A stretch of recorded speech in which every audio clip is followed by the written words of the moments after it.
MCQs related to clinical biochemistry. First MCQ कि अगर hyper kalaemia का केस हो उसमें टी वेव टॉल मिलती है। हाइपर कैलेमिया पोटाशियम लेवल ज़्यादा होता है, पोटाशियम मेम्ब्रेन को स्टेबलाइज करता है, ठीक है, रेस्टिंग पोजीशन में मेंटेन करता है।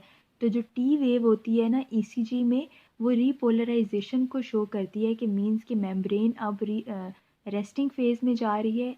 हाइपर कैलेमिया में टी वेव टॉल होगी, ठीक है। और हाइपर कैलेमिया के ट्रीटमेंट के लिए हम कैल्शियम ग्लूकोनेट देते हैं, और हाइपोकैलेमिया में पोटाशियम कम होता है, उसमें पोटाशियम क्लोराइड देते हैं इसके ट्रीटमेंट के लिए। मेटाबॉलिक सिंड्रोम का कौन सा फीचर नहीं है, ठीक है। सिनेरियो में बहुत सारे ऑप्शंस थे। टैग लेवल, इसमें बेसिकली HDL का लेवल मेटाबॉलिक सिंड्रोम में कम होता है, बढ़ता नहीं है। सिर्फ ये एक फ़ीचर था जो मेटाबॉलिक सिंड्रोम का नहीं था, बाकी ये सारे ही फीचर्स हैं।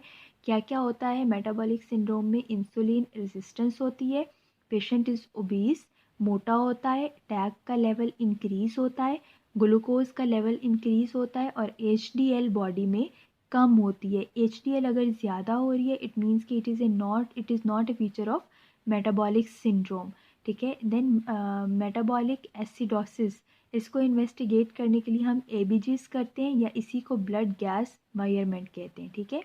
अगर एक पेशेंट ड्राउजी है और ABGs पे ये वाली फाइंडिंग्स हैं कि pH कम है, नॉर्मल 7.35 to 7.45 होती है, ठीक है। कार्बन डाइऑक्साइड ये नॉर्मल वैल्यू है, इससे 9.1 मीन काफ़ी ज़्यादा है। तो जब कार्बन डाइऑक्साइड ज़्यादा होगा इट मीन्स कि इट इज़ रेस्पायरेटरी, और pH कम है सो इट इज़ एसिडोसिस। दूसरी तरफ बाइकार्बोनेट अब देख लो कि 26 है, ये नॉर्मल वैल्यू है। तो pH कम होने की वजह से एसिडोसिस, कार्बन डाइऑक्साइड ज़्यादा होने की वजह से respiratory, so diagnosis is respiratory acidosis.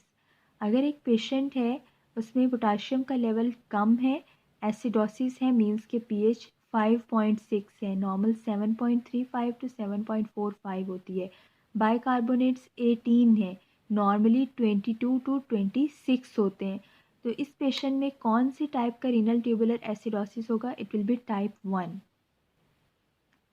अगर एक पेशेंट में लॉन्ग टर्म हिस्ट्री है शॉर्टनेस ऑफ ब्रीथिंग और एडिमा की, और सोडियम और पोटाशियम का लेवल बिल्कुल नॉर्मल है, तो most probably he is taking diuretics, ठीक है। अगर एक पेशेंट एस्पिरिन ले रहा है तो कौन सा एसिड बेस्ड डिसऑर्डर होगा उसमें?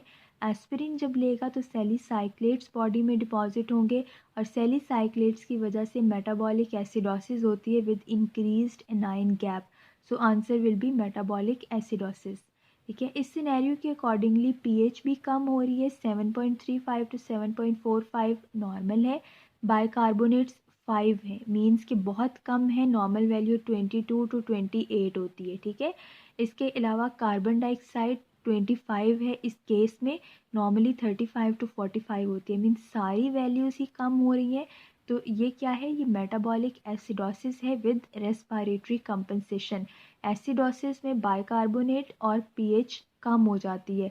इसको कंपनसेट करने के लिए रेस्पायरेटरी सिस्टम बॉडी से कार्बन डाइऑक्साइड यानी एसिड को एक्सक्रीट करवा देता है, बाहर निकाल देता है, ताकि इसको कंपनसेट किया जा सके, ठीक है।